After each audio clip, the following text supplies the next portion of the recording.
And welcome to the video. Am I recording? Welcome to the video walkthrough of Dmpt 1600, uh, um, which is basic video editing for the fall 2024 semester. I am Jabbar Thomas, your instructor. This course is 20308. That's the course recognition number that you use to register for it. It is a 16-week course, 15-week course taught on Tuesdays, and you guys are just Tuesdays, right?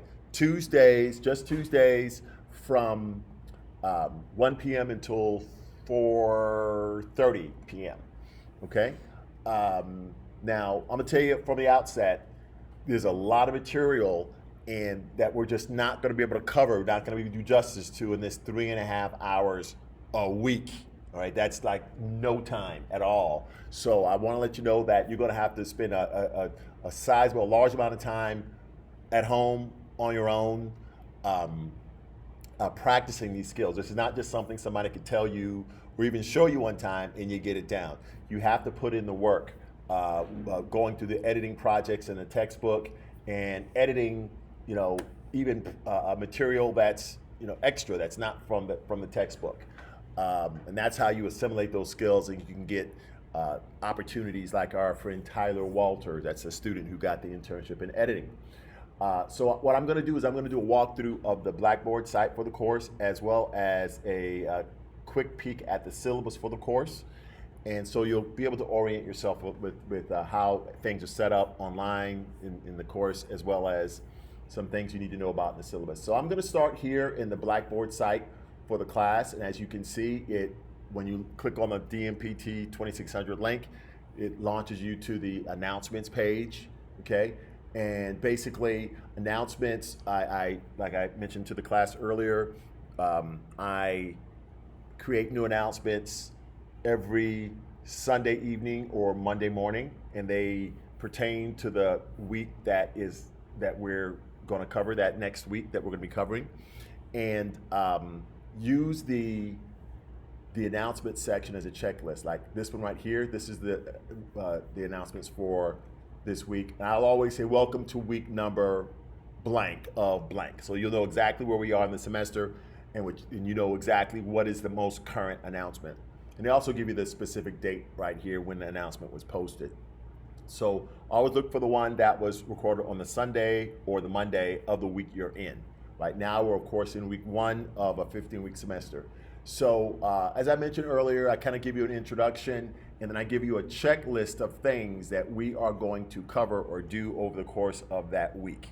And if you use this as a checklist, so that as you're completing your reading assignments, completing your exercises in the textbook, working on your projects, and sometimes handling some media management, downloading the right files to work on a project or whatever, if you just check by each one of these tasks as you achieve them, you can make sure that you're not leaving anything out and you don't miss any deadlines or anything like that. Also, you get email to your school's email account, of the announcements as well. So make sure you check in your announcements section of Blackboard as well as your emails. Okay, this is a little bit more of a more recent announcement that I have here.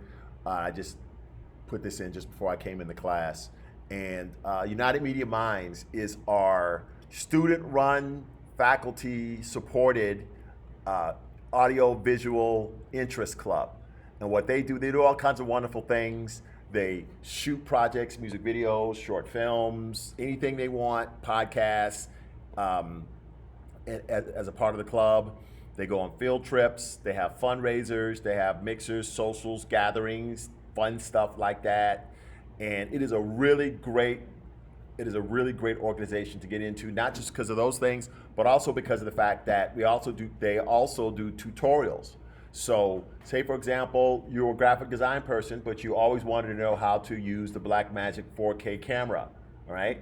They could have a tutorial on that through the United Media Minds. And you might not even have to wait, so you wouldn't have to wait until you've taken the class to learn that camera, all right? And it's students teaching students, but the instructor, that's me, who is kind of supporting the whole thing. But it's definitely run by the students. They even are going to have elections for officers, president, treasurer, secretary, and so forth. So if you're interested in joining United Media Minds, and I think it is a very good idea for you to join United Media Minds, you could click on this link right here in the announcements, and it'll take you to a Maxient form that you're to fill out and submit, and then that's basically you joining United Media Minds. There are a couple of check boxes because this form isn't exclusively for United Media Minds. It's a form that's used for all the student clubs at the school. So you need to make sure as you look through the list of, as you fill out this form, there are going to be a couple of lists of student clubs. Make sure you find United Media Minds and check it as the box of the club you want to enter. And there are 2 check boxes that you have to check. All right. Okay, is there anything else there? I'll come back and talk about these specific announcements a little later on. But let's start with the Start Here section of Blackboard in the Table of Contents section. As you all know, if you've been here for any class other than this one, you have to complete a course enrollment participation no-show quiz for every class. This certifies that you have participated in the class on the Blackboard site within the first week of classes.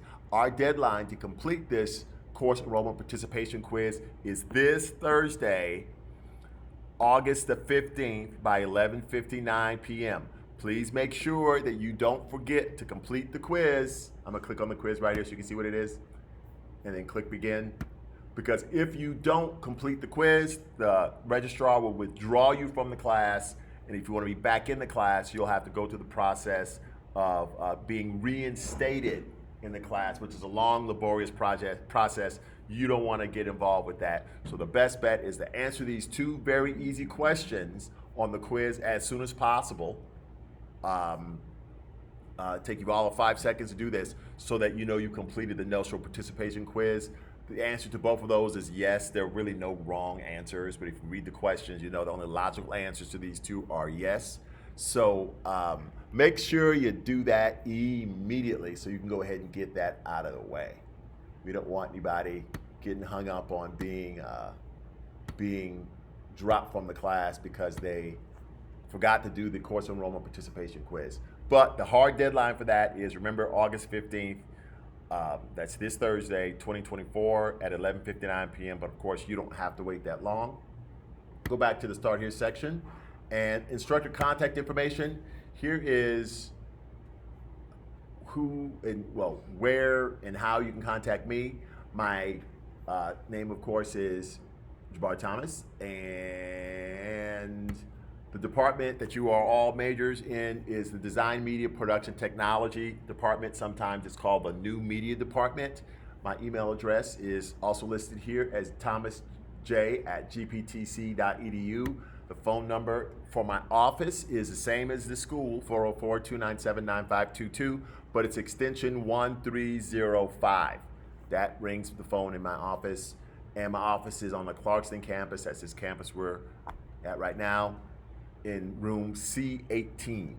Room C18. My conference hours are hours that I am there for you if you need any help in the class, or if you need any advisement, like what do I register for this, what classes do I need to register for the spring 2025 semester, or maybe you just want to see how well you're doing overall, like your cumulative GPA, and you want me to talk you through that, or really anything you want to talk about that's related to what we do here. You can come and see me during my conference hours. That's one option for you. My conference hours on Mondays and Wednesdays, 9:30 to 1, and on Thursdays, 1 to 4, and on Fridays, 9:30 a.m. to 2 p.m. My recommendation for you is that you set an appointment, because as you know, I have a few students, and I want to make sure that if you do need to see me about something that's going to take some time, that I have time set aside for you, okay? If you just kind of show up or just kind of fall through, as they say, you may see that I'm occupied with another student, or I could be in C23, that's the TV studio, setting up some equipment or cleaning up the studio or doing something like that. So to make sure that I'm in the right place at the right time so that we can get your needs met, please make sure that you email me and ask for an appointment to see me if you need to see me for anything extensive. Of course, and of course, follow these hours as far as my availability. Okay? Any questions on any of that? All right, and there's the picture of me. All right. Of course, if you want to just kind of fall through, and I just happen to be in my office, there's nothing wrong with that, but if it's something that's really vital, then, you might want to make an appointment. The walkthrough video of this course, after we record it, it'll be located in this section of Blackboard. You can see there's a welcome video that's already there. The welcome video is like a general welcome video to all of my classes. It's not speaking to one class in particular, but it's very short and very genial. How about that? Next one, the syllabus. The syllabus for the class is right here. You can't see this welcome video. You can only see it in my login. It's in the other place that we just saw. Syllabus for the class is right here. To download it, you click on the link and you would download it to your computer. You just click save, like on the desktop, to save it to the desktop so you can consult it. And I want to strongly, strongly encourage you that you download the syllabus, read the syllabus, keep a copy of it so it is accessible on maybe a thumb drive, or on your computer's hard drive, or on your cloud space that you check regularly. Your syllabus is your contract with me and my contract with you. Basically, it sets out all the rules for the class and some of the rules for the school, and it also gives you a schedule of everything that is due. Of course, like any plan, it is subject to change, and if it does change, I'll let you know through the weekly announcements. I could go in and continually update the syllabus, but after a while that gets pretty tedious, downloading the syllabus, updating the syllabus, and then uploading it back to the site. It's usually a lot more immediate and a lot more accessible to students to just have any changes to the schedule listed in the announcements. So that's another reason why you should pay attention to those announcements. So in other words, I'll let you know when there are any changes to the syllabus.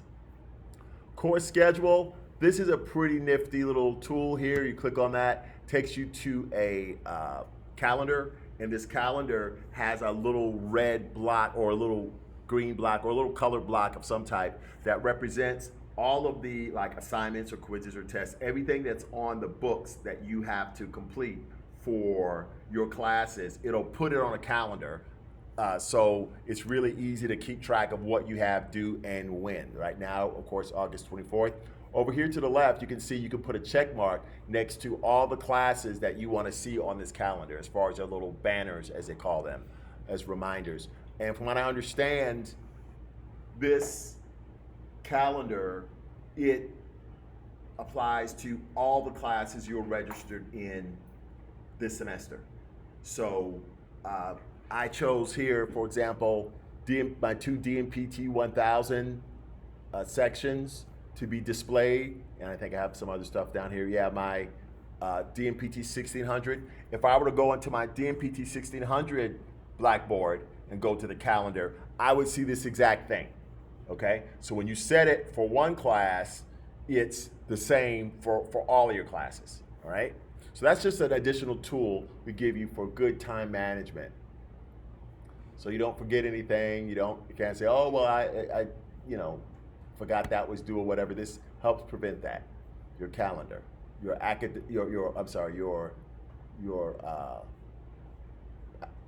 your academic calendar, your course schedule, your course schedule. Under academic calendar, this is basically the school's general days, your deadlines, your important days to note. This doesn't necessarily apply to this class specifically, but it applies to the whole institution. The first day of classes, as you know, was yesterday, Monday, August 12th, 2024. And the last day of classes is officially December the 7th, 2024. But I always wrap things up earlier than the official last day of class, because there's always some additional administrative work that needs to be done. If any mistakes were made or flaws or anything happened that needs to be straightened out at the end of the semester, it's good to have enough time between the end of the semester and when grades are due on December the 9th. Grades are due from me. I got to turn them into the registrar's office. so that I can get everything ironed out just in case there's something that needs some special attention.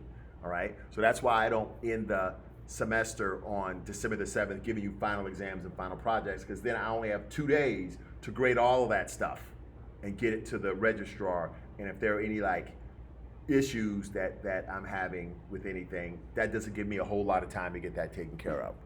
So by December the 1st is a due date for your final project, and December the 1st is a due date for your written final exam, which is also your proctored event.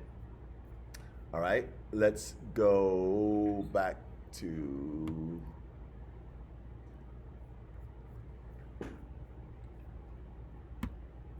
okay, so that was academic calendar, GPTC, and Blackboard support information. If you are having any problems with Blackboard, okay, this is a great place to go. The first link here basically gives you password assistance. If you forget your password and you need to change it, click on that and it'll help you change your password. GPTC online learning support information. If you just have some questions about how online learning works in general, that link will give you some support. It also talks about the economic development side of GPTC. Economic development, there are classes that you can take with GPTC. Sometimes most of the times they're online, but they don't count for any kind of academic credit. All right. Sometimes people do it. Say you're a retiree. Say you're a soccer mom or whatever, and you don't need the grades. You already have your college degrees or whatever. You just want to take a class you find interesting. You still have to pay for the class, of course, but it's not for any kind of academic credit like this class right here, the class you're taking now. So if you want to learn more about that, you can click on the online learning support information. The Blackboard support ticket, that's if there's something going wrong with your version of Blackboard that is not related to, I lost my password, forgot my password, can you reset my password? If a class that you're taking suddenly disappears from Blackboard, or Blackboard is not functioning the way it should, you can't ask me, don't ask Mr. Thomas, I'm not the Blackboard administrator. I don't know how to recode it, or that's not my thing. But we do have people who do handle problems like that, and you would submit a ticket to them describing what your problem is, and they will jump right on it. A ticket is basically like a work request. I'm requesting that you help me with this problem, in other words. And finally, the Blackboard Technology Orientation Recording. This basically is Sandra Clapper, that's our Blackboard administrator, talking you through how Blackboard works. So if there's anything about Blackboard you don't quite get, understand, know how to do, you can click on that link and get a full tour of Blackboard. But also bear in mind, Blackboard is an online resource that many schools all over the country are using. So as a result, over the years, quite a few tutorials for how to operate Blackboard have been created and uploaded to YouTube. All right. So if you have a question like, well, I want to know how to check my grade I got on my last quiz in class, and you don't want to have to fish through an hour-and-a-half video to figure out how you do that, then you could type finding grades in Blackboard. Type that into YouTube, and with a little bit of searching, you'll find a very convenient, like could be a 1.5 or 2-minute video that gets straight to the point, because they break down different topics in different areas. All right, so that's it for the GPTC student and Blackboard support information section. Textbook information, yes, there is a mandatory textbook for the class, and I'm going to show it to you. I'll put a link to it. I'll put a picture of it a little later on. Maybe I'll do that now on Blackboard. And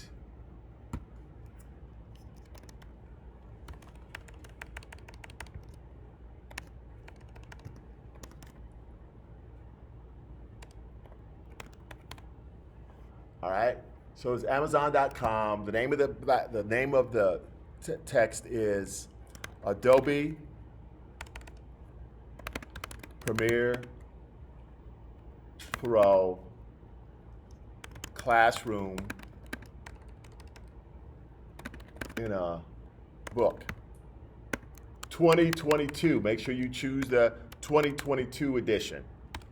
All right? All the quizzes are formatted pretty much the same. There's not really a whole lot of difference. There are some additional features that they add over the years, but the basics of Adobe Premiere Pro will always be the same. So that's why we're in the 2022 release, not the 2024 or 2025. I'll probably update to the 2025 release next semester. But they have this book in the bookstore, and you can also order it online. You can get a paperback version of it for between $48 and $58.45.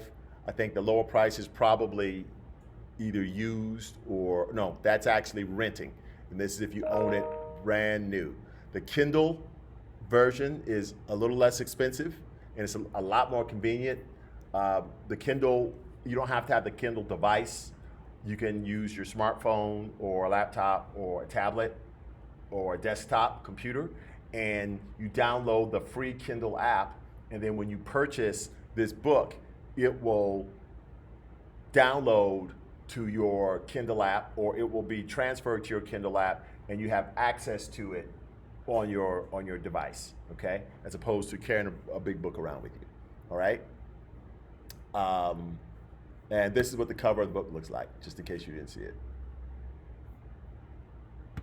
All right.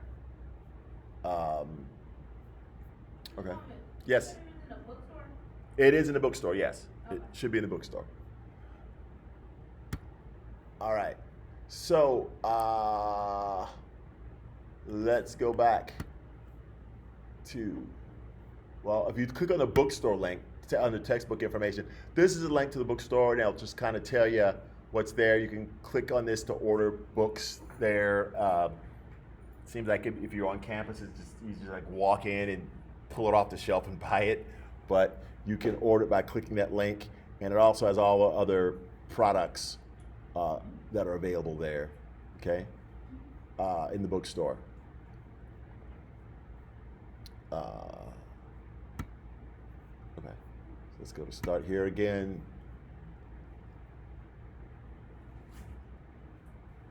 Okay, grading policies for the class. This link doesn't really, have anything that's mandated by the school. But as far as my class is concerned, okay, part of it is mandated by the school, which is like A is a 90 to a 100, a B is a 80 to a 89, a C is a 70 to 79, a D is a 60 to 69, and an F is anything below a 60, all right? 59.4, let's say 59.43 or lower is an F. All right, I do round up, so if you get like an 89.5, I'll round it up to I'll round up to a 90, okay? But no more than a half a point. So if you have like an 89.4, I'm not gonna round that up, all right? Just an 89.5 or higher. The 0.5 or higher will get you the next full digit. Instead of an 89.5, it'll be a 90. Instead of a 83.5, it'll be an 84, all right? We all know how rounding works. Other than that, as far as policies, I do not accept late work ever. Not only because of the fact that it's just not good classroom management, but on top of that is we're training you to work in the real world. And in the real world, where there could be hundreds of thousands, if not millions of dollars on the line, and you have hardcore deadlines, you cannot afford to be late. Your goal should always be to do the best work possible, but deliver it early, okay? If you can deliver it slightly early or significantly earlier than they want it, then you're everybody's hero, because now you're ahead of schedule, all right? So we want to train you in that way of being able to be Johnny or Janet on the spot, getting your work done early, high quality work, getting it in, not missing any deadlines by not tolerating any late work, no redos, nothing like that. That's how the real world is. That's how we are in here. Okay.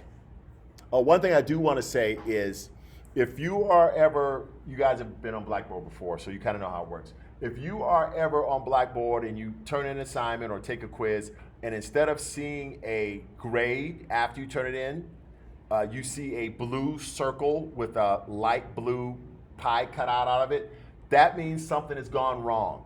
Okay, when I say that little blue circle, that means where the grade would normally go in the grade book on when you look at your grades.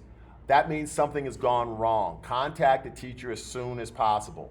A lot of times what I see is students will either click a wrong button or will get knocked offline, or something is wrong with Blackboard and they won't finish. Say it's a 20-question quiz, and they get knocked off of Blackboard.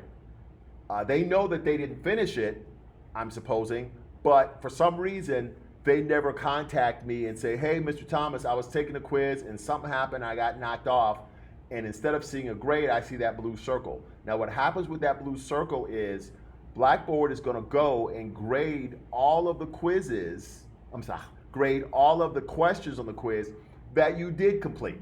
So say you were only able to get to question number three before it knocked you off, and it's a 20-question quiz, guess what it's gonna do to questions 4 through 20 that you were not able to complete because you were knocked offline? Guess what Blackboard is going to do?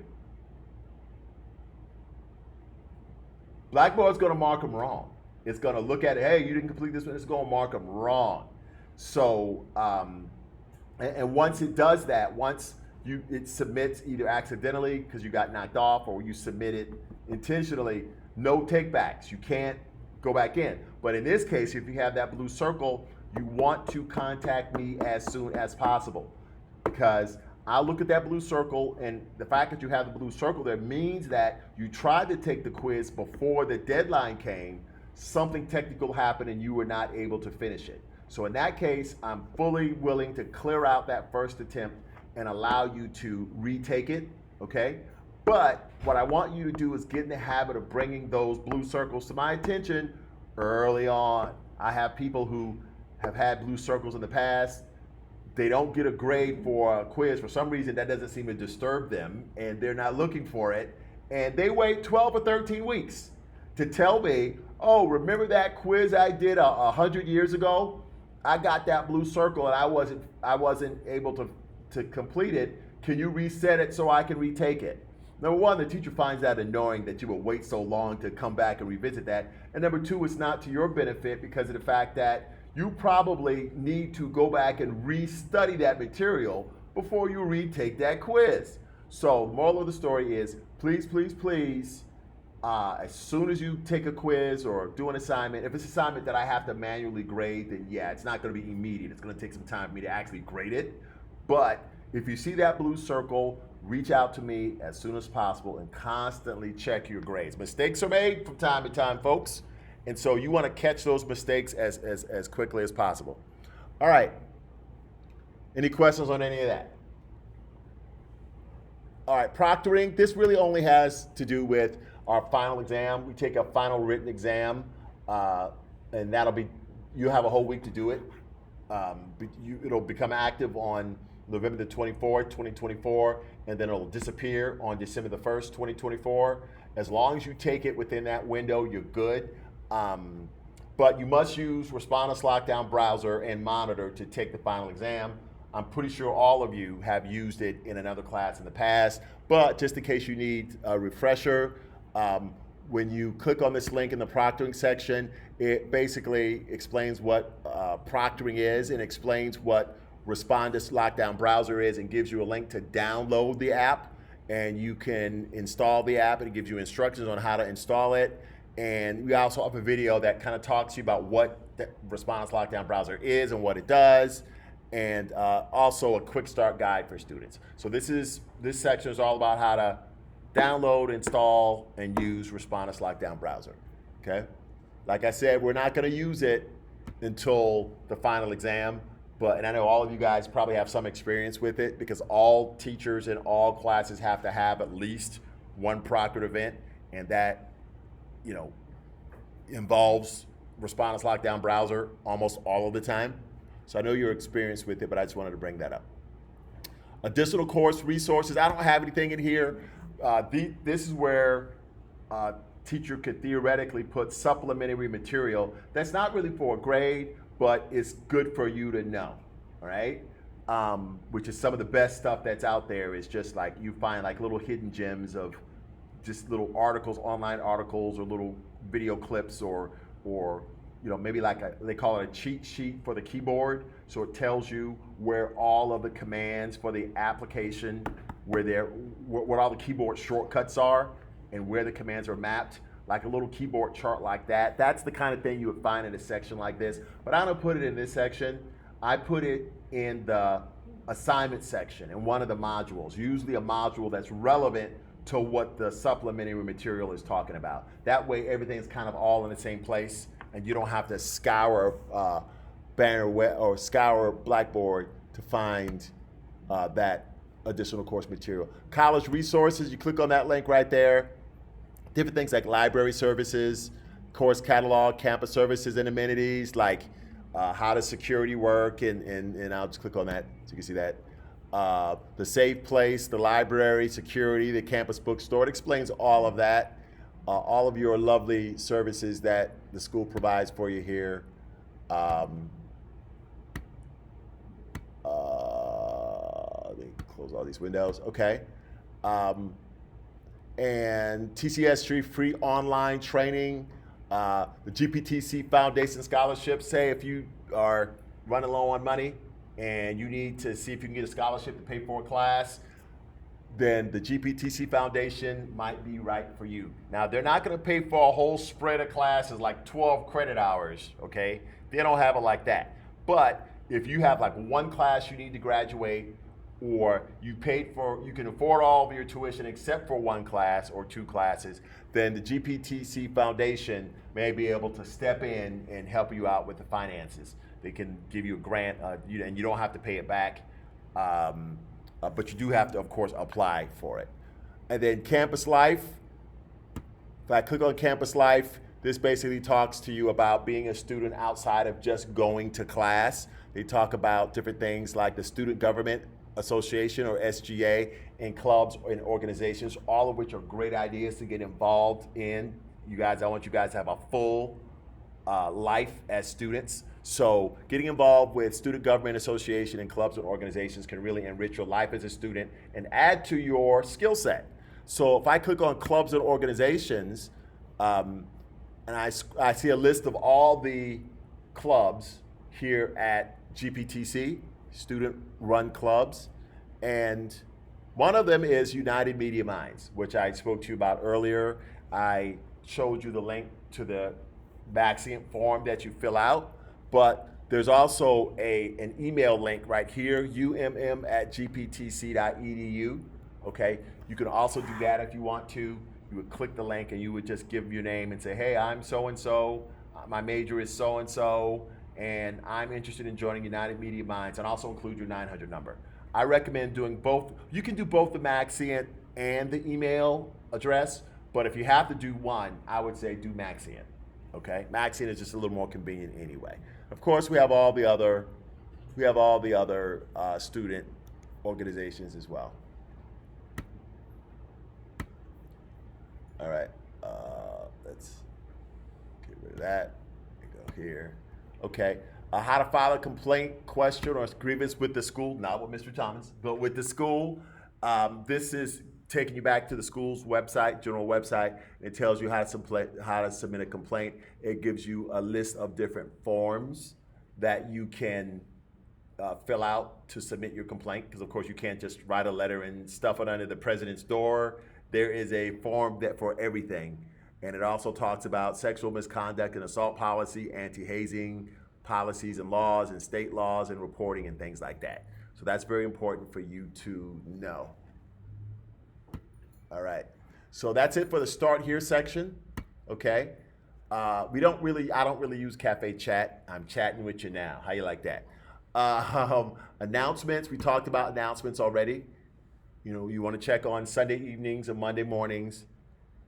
And down here, I'll tell you about this week's announcement. It's kind of an introduction announcement. it reminds you to please complete your no-show participation quiz immediately. The hard deadline is Thursday, August 15th by 11:59 p.m. If you don't complete it for this course and all your other courses that you're taking this semester, the registrar will drop you from the class. And it's also saying that this week you want to thoroughly read the syllabus, right? And it tells you where you can find it in the Start Here section. Purchase your textbook. That's the name of the textbook. And also, I'm recommending that you create a free account at adobe.com, because once you buy the textbook, that's not the software, all right? Now, we do have the software on the computers in this classroom. However, just like there are a lot of sites that work like this, just because they have the software installed doesn't mean that you can use it. In order to have the software installed, in order to use the software that's installed on these computers, you have to have an active adobe.com account with a subscription to the Adobe Creative Cloud. The Adobe Creative Cloud is a comprehensive suite of 23 or 24 different apps that you will find useful in your life as a designer or as an artist, not just taking your classes here, but also in the professional world. Apps like Adobe Premiere Pro, which we use in here, Adobe Media Encoder, which we use in here, Adobe Audition, which can be used to edit sound and music, Adobe After Effects, Adobe Photoshop, Adobe Illustrator, and on and on and on.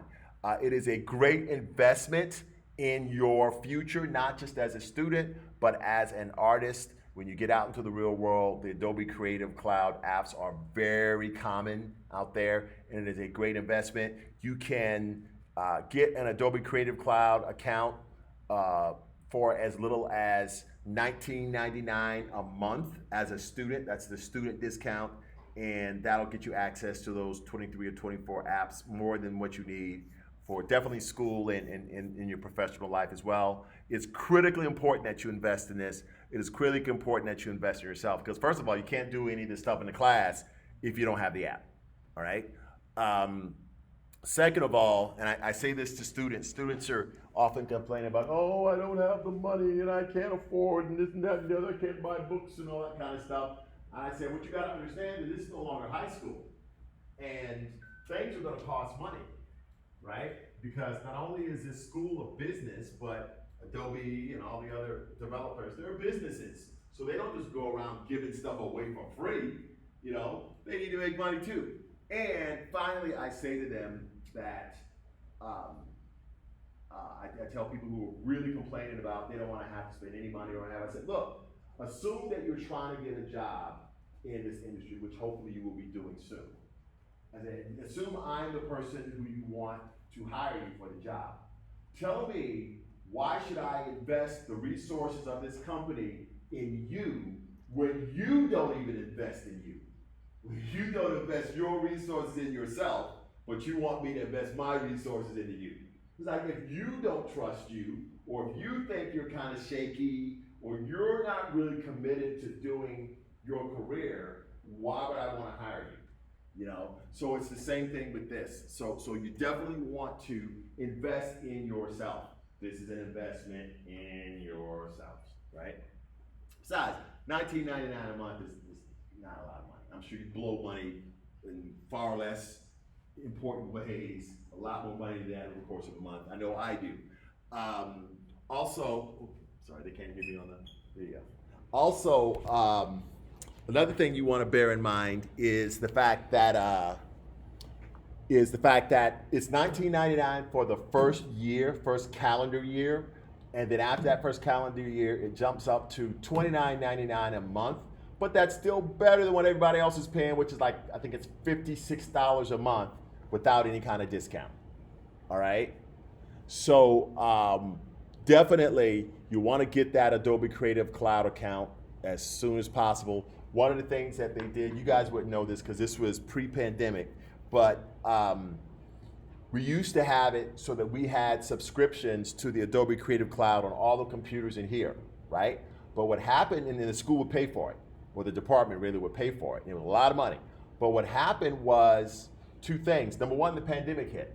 And it was 2 years where nobody was coming in to use these computers because, most of the classes were online. And we were still paying this very expensive subscription. And so we said, why are we doing this? We were paying for a subscription on 25 computers and nobody's even here, right? And on top of that, when we eventually did bring students back, you can see we have about 4 people in this class. That's about average size for a class, for this class, for any class in this department, right? 4 to 7. On a great day, maybe 10, but I haven't seen one of those like in a long time as far as enrollment. So why, it doesn't make a lot of economic sense to pay for 25 machines with the Creative Cloud subscription when you only need 4 or 5 of them.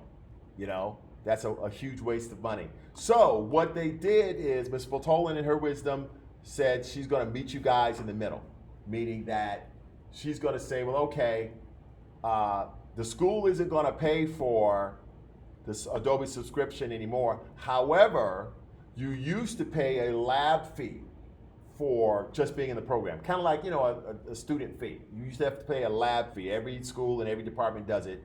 You have to pay a lab fee in your major, right? She got rid of the lab fee. So she eliminated the lab fee with the hopes that the money that you save on not paying the lab fee, you'll invest in your own Adobe Creative Cloud account, all right? Now I know there's some caveats there and it's a little complicated because by eliminating the lab fee, that doesn't directly put money in your pocket, especially if you're getting loans anyway, or you're getting a grant. So it's not like she put, $300 in your pocket or anything like that. But, there are ways, depending upon whatever your unique financial aid situation is, to make it so that you can use those savings on getting a Creative Cloud account, all right? For the longest time, I was attempting to get the bookstore to do business with Adobe so that you could go to the bookstore and pay for an Adobe Creative Cloud account just like you would buying a book from the bookstore. The advantage being that a lot of times people will have money that they can spend on things for their education, but it has to be spent in the bookstore, like your textbooks. And if the bookstore was a vendor where you can get this Adobe Creative Cloud account from, then they could just use whatever money is on their student account that they get through financial aid to just buy the subscription, to just pay for the subscription. And I went through that for a very long time trying to convince the bookstore to do it, but it ended up being way too complicated, and I just don't think they wanted to do it, But know that I did try. All right, that was a long time ago, by the way. So another thing you want to do in this first week is read the first 2 lessons in the book. The first lesson is pretty short. One thing that you do need to also know is that the book isn't just about just reading it.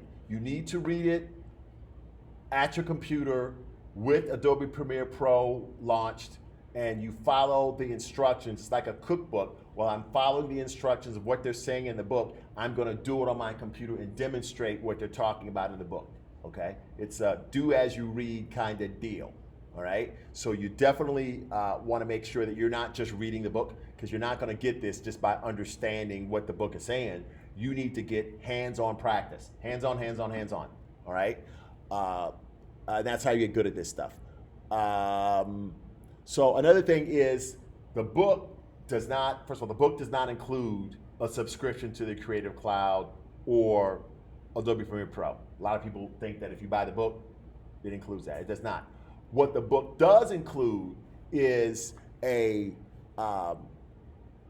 does include access to create an account on peachpit.com. Peachpit is a publisher's website. The reason why you have to have an account on that website is in order to do the exercises in the book, you're going to need media, that means footage that someone shot with the camera, in order to follow along with the lessons in the book. Where do you get that media from? Peachpit.com. Okay, I have a, and I'll show it to you. I have a video that walks you through the process of getting to that media and how you download and install it on your computer so that you can use it to complete the assignments. And I'm sure I can demonstrate it as well here in class for you guys. But read the first 2 chapters, do the exercises using the media files and the project files that you get from the publisher's website. Now, there are 5 sets of media files and 3 starter project files that you're going to need, not like immediately, but you're going to need them down the road for your for all of your projects for this semester. And so I've kind of placed links to where you get all that media there at the beginning in the first week of the semester. If you want to take the time to go ahead and download all of that media so that you don't have to worry about, this project is due in a week and I've got to go through the process of downloading all this media now.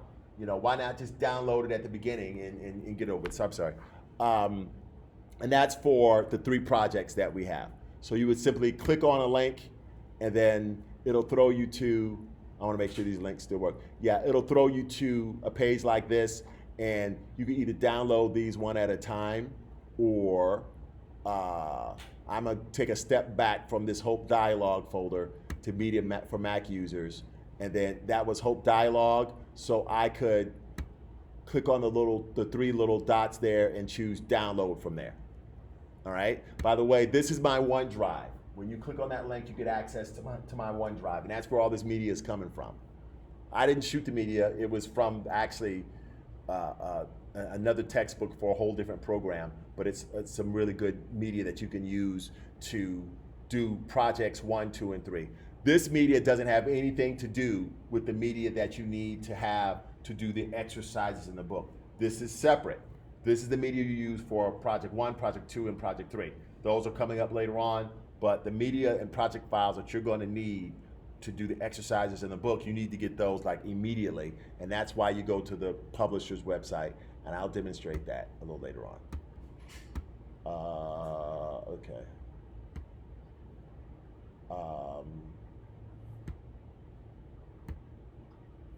Where was I? I think I was somewhere else.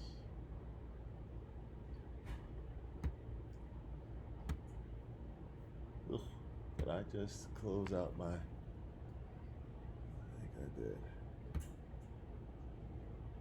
I'll have to go back.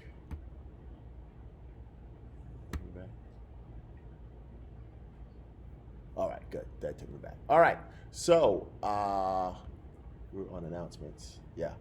Okay. So we all know about these 8 files that you need to download. Okay.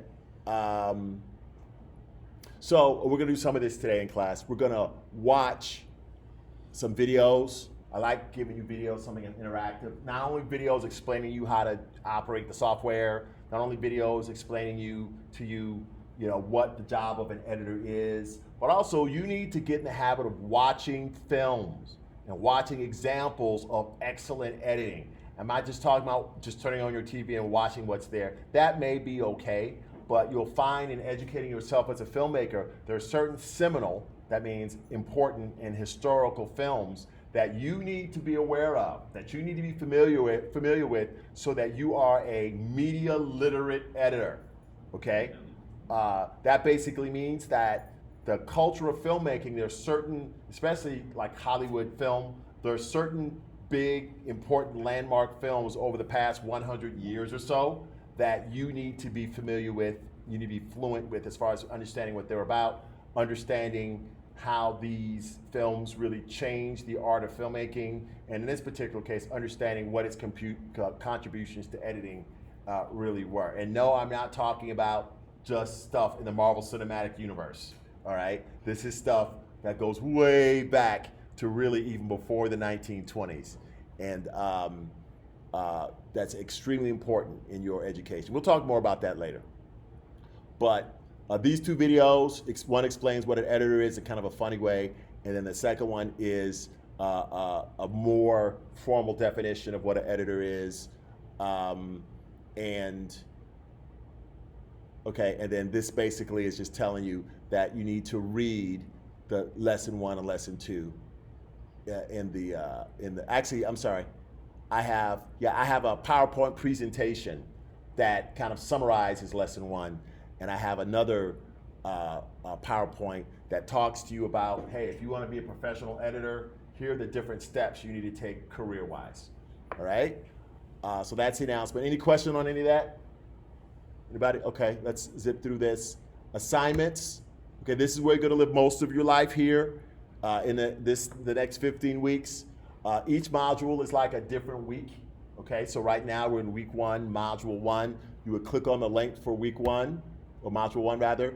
The learned reading video and objectives, that's stuff that you don't turn in. That's videos you watch and PowerPoints you read or online articles that you read that explain to you whatever we're supposed to be learning about in that module, all right? So I'm gonna click on Learn, okay? And the first section tells you all the things that you're gonna be learning in this module, course objectives. Don't worry about clicking on this right here, because as you can see, there's nothing there.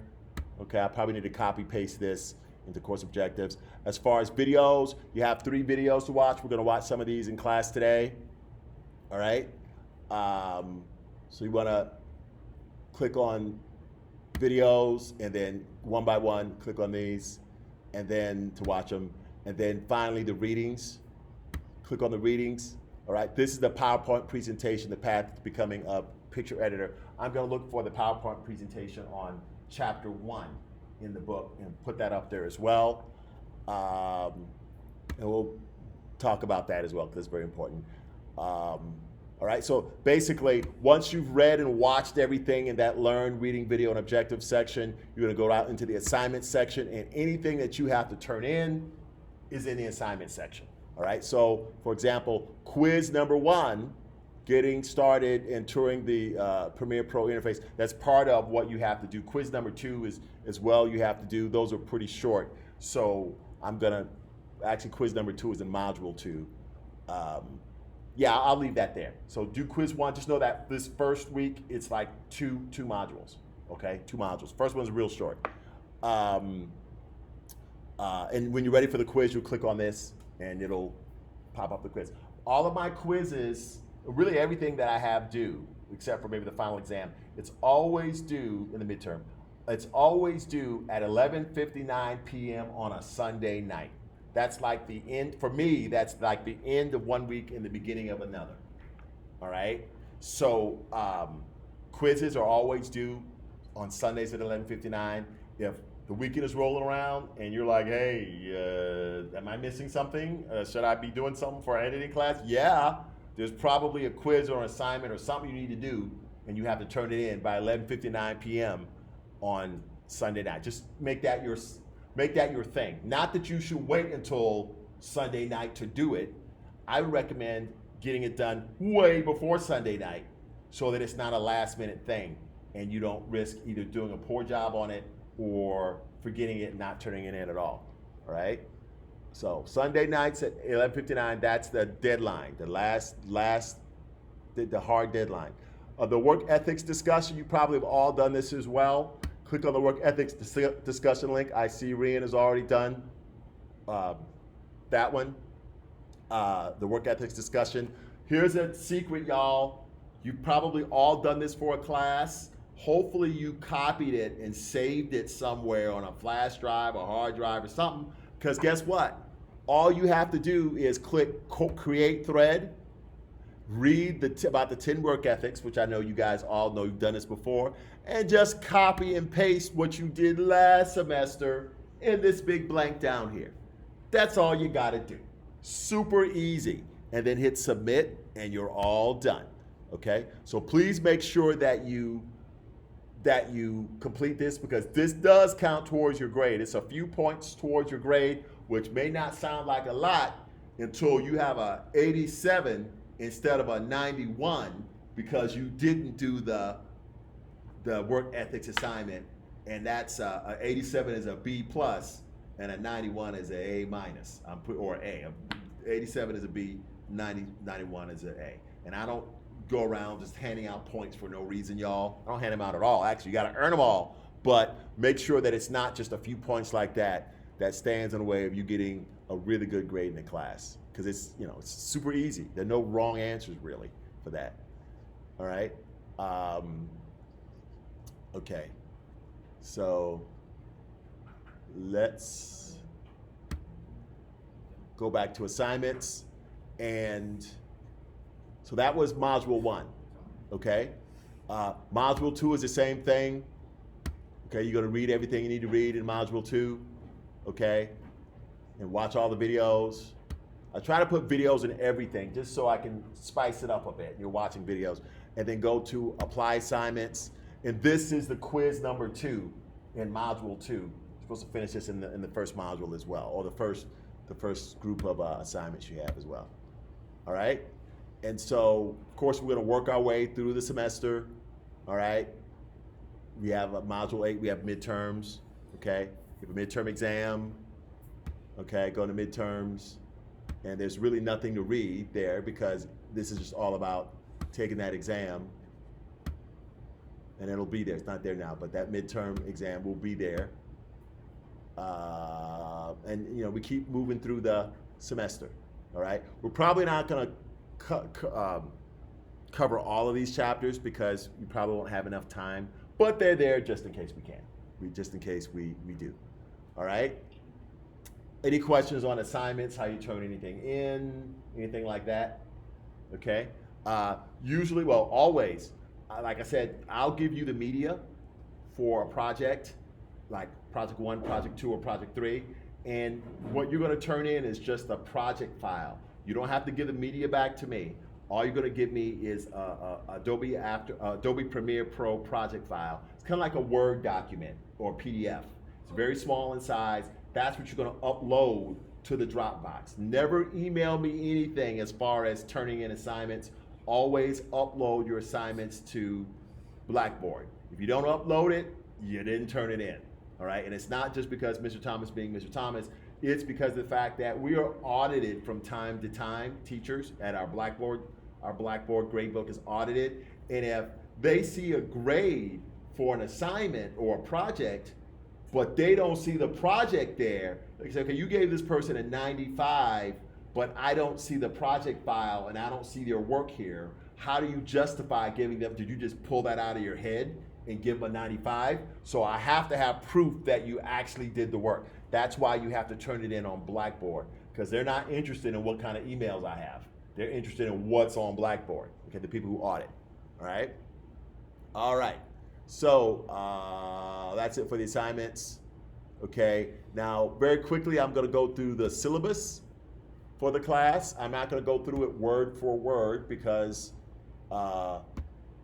it's kind of long, but what you do want to do is you do want to read through it word for word on your own time. Like I said, it's my contract with you and your contract with me. We are in CRN 20308 of Dmpt 2600 basic editing, the fall 2024 semester. We meet once a week, 1 to 4:30 p.m. It's considered a hybrid course because 3.5 hours a week is not enough time to do anything. So you're gonna be spending a whole lot of time on your own doing exercises, doing projects, studying, things like that, all right?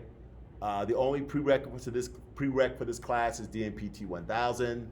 By the way, you'll learn all this stuff in the course description and a whole lot more in the course. Here's my information again, my contact information and my conference hours, okay? I am actually available on Thursdays from 1 to 4. This doesn't reflect that, but I'll update this. All right. Here is the information on the textbook right here with the ISBN numbers. This syllabus mostly applies to specifically this class. There are some other policies that you need to know about that apply to the school in general. You can find those policies like on academic misconduct, equal opportunity, withdrawals, and technical support. You can find that information on the supplemental syllabus by clicking this link right here or by going to www.gptc.edu/supplemental-syllabus, and it says that right here in the syllabus. Oh, too much. All right. These are the things that you should know by the time you graduate from here. Industry, technology, terminology and trends, pre-production techniques and responsibilities, not so much as the post-production class.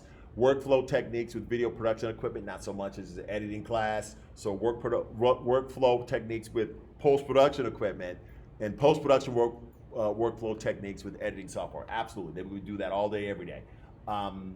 The reason why you may say, well, they got a lot of misses there. A lot of things are not exactly accurate because for the most part, these sheets are not made by people who are professionals in the industry or people who work in the industry. They may get some advice from people who work in the industry, but these are mostly either like general teachers or administrators that are putting this together, and they don't really know much about film, if anything. So some of their terminology and concepts may be a little off. But that's only this first page of the syllabus, because after this, I handle the rest of it. Okay, here's our work ethics statement. It talks about the 10 traits we talked about earlier that you're going to do in your work ethics assignment. Here are my policies. Of course, I talked to you about no late work, no redos. Everything that you do as far as quizzes and assignments and projects must be done on Blackboard or uploaded to Blackboard. Okay, you have to get your Adobe Creative Cloud software, your subscription. You can use the lab in here to do work, but once again, you would have to have your Adobe Creative Cloud subscription and sign into it on these computers. Kind of like if you have a Max, an HBO Max subscription, okay? You can easily dial in, you can go to the HBO Max website on these computers, but that doesn't mean it's gonna let you watch HBO Max. You have to log into your account, just like Netflix, in order to watch HBO Max. Adobe Creative Cloud is the same way. Sure, you can go ahead and launch Adobe Creative Cloud, the apps on these machines, but you're not gonna be able to use it until you log into your account, because it's the first thing it's gonna ask you when you launch the app. Okay. You're required to purchase your own textbook and use it throughout the duration of the course. A lot of people try to cut corners and not buy the textbook, figuring they're gonna wing it, okay? When they do that, that is the surest way to flunk a class. Definitely the surest way to flunk one of my classes, because I quiz and I test extensively off of the book, all right? Of course, you need to download the media and project files that you're gonna need to do the exercises in the book, and I'm gonna show you how to do that, as well as the media for projects 1, 2, and 3, and I showed you how you do that already. We already talked about no show assignment and ethics review quiz. If you email me Monday from 9 a.m. Monday until 12 p.m. Friday, I should be able to get back to you in 24 hours. Okay. However, if you email me after 12 p.m. Friday and between 12 p.m. Friday and 9 a.m. on Monday morning, if you email me in those hours, you will not get a response back from me until noon of Monday, okay? That's because I'm not on call 24/7. No teacher is. We get to have the weekends off, but we're not paid for that time, so we're not always connected to our internet, because if you let it get out of control, you'll be doing administrative work, responding to emails, fixing stuff, putting out fires all throughout your weekend, and you really have no time off from your job. And so if you have any emergencies or anything like that, or if you have anything that you need help with, it's best if you email me before noon on Friday. Not understanding something or not having what you need and not reaching out to me after noon on Friday, and then Monday morning comes around and I read your email you sent at, say, 2 in the morning on Saturday. You say, well, hey, Mr. Thomas, I can't do my project because I don't have the media. Please help. And you emailed me over the weekend, and the project is due on Sunday at 11:59 p.m. Monday morning, there's no excuse for you not to have your project. You say, well, how could I have the project done if I had the media? Because you were supposed to handle that, not wait until the last minute to discover problems like this. You were supposed to do this way ahead of that weekend, as soon as possible. You could download the stuff now if you wanted to, so that it's not a problem at the last minute, okay? There's an old saying that a lot of administrators and bureaucrats and people who work at the DMV have on their office wall, and I love it. It says, Bad planning on your behalf does not constitute an emergency on my behalf. Okay, people, don't manage your time well, and they mess up, and they think that I can just get you to stop doing whatever you're doing and help put my fire out. No, absolutely not. So the way you get around that is by planning way ahead of time. That's not just a Mr. Thomas or GPTC policy or rule or piece of wisdom. That's the industry-wise as well. We talked about the proctored event or final exam, or proctored, that is the final exam. This repeats that information on how you get Response Lockdown Browser, how you download it and install it and use it. Here's our course grading. We talked about the no-show assignment already. Make sure that's done by the 15th, Thursday, by 11:59 p.m. Here's how everything is weighted. Pretty much straight down the line, everything is weighted 15% except for professionalism, which is 10%. Professionalism is when you are in class, are you contributing to class? Are you just, I could put a stuffed animal in your chair and I wouldn't know the difference, because you're like not interacting, you're not engaging. It's clear that you don't want to be that person. Professionalism is, and also it's the quality, just the overall quality of your work. Does it look clean? Is it neat? Is it, when you turn in stuff?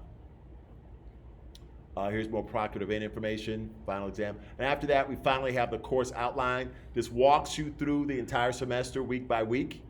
The first column is the week that we're in. The middle column is what you should be reading or studying or watching during that week. And the last column is what you need to complete and turn in for a grade. Okay, so this first week, we read the course syllabus. We're making a welcome video. You should watch the welcome video, which is really short. We're making the walkthrough video rather.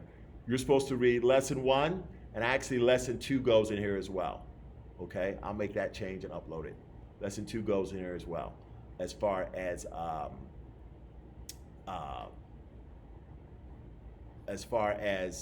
the first 2 lessons of the book. However, the quiz for lessons 1 and 2 it's 2 separate quizzes actually, but one is in module 1, the second one is in module 2. They're both due by 11:59 p.m. on Sunday, the 1st of September. Sunday, the 1st of September. Okay? And as you can see, we go ahead and go down the rest of the weeks, read what's in the middle column, do what's on the far right column, and every week you're going to have a quiz. It's always due on a Sunday at 11:59 p.m. Okay? Right around week 5, your first project will be due, called Editing Basic Dialogue. You'll upload the project file by Sunday, the 22nd of September, 11:59 p.m. That media that I showed you on my OneDrive, some of that's going to be used to do this first project. And after that, after midterm, you do your midterm exam as well. Well, I'm sorry, we're not at midterm yet. Week 6, we keep working through the book, right? Reading the chapter, taking a quiz on the chapter that we read previously, okay? And then week 8, that's midterm. Study for your midterm written exam. We have an in-class review for your midterm, right? But your midterm exam is due by Sunday, October the 13th. And we keep on rolling. And then project 2 is due a few weeks later on week 11, right? And that one is called Editing Complex Dialogue. Once again, you'll download the media and the project file from my OneDrive, right? That's not the stuff from the book's publisher. This is Mr. Thomas stuff here, okay? And then after week 11, you do a quiz on chapter 9 or lesson 9 in the book, and you'll also turn in your project, right, by the 3rd of November for project 2, right? And you'll keep it rolling. Week 12, week 13, read about week 14. That's the week of Thanksgiving, Thursday, the 28th of November. All right, I think it is. Is that right? No, that's not right. But I'm considering not having classes, definitely not having classes on the 28th, right? Because you guys don't see me on Thursdays. But I'm considering not having class on the Tuesday before Thanksgiving. So as far as I'm concerned, now I'll confirm it later on, but I should be leaving town that week to go to Arizona, but I'll confirm it later on. That whole week of Thanksgiving, you won't have anything coming from me. I'll put it that way. And then after we come back from Thanksgiving, the last thing we're going to do is we're going to do our final project is actually due before Thanksgiving on Sunday, the 24th of November, right? Our final project. And then our final exam is also Sunday, the 24th of November, okay? I'm sorry, it's not due on Sunday, the 24th. You must do it between Sunday, the 24th of November and Sunday, the 1st of December. Like I said, for that final exam, you have a whole week. Same thing with the midterm exam. You have a whole week to do it, okay? Do it at home. Use the Response Lockdown browser for the final exam. Any questions on anything we went over with the syllabus? Anyone? No questions? Great. I know that was a grind. That was an hour and 10 minutes. So let's take a break. That's it for the walkthrough, and we will see you in class.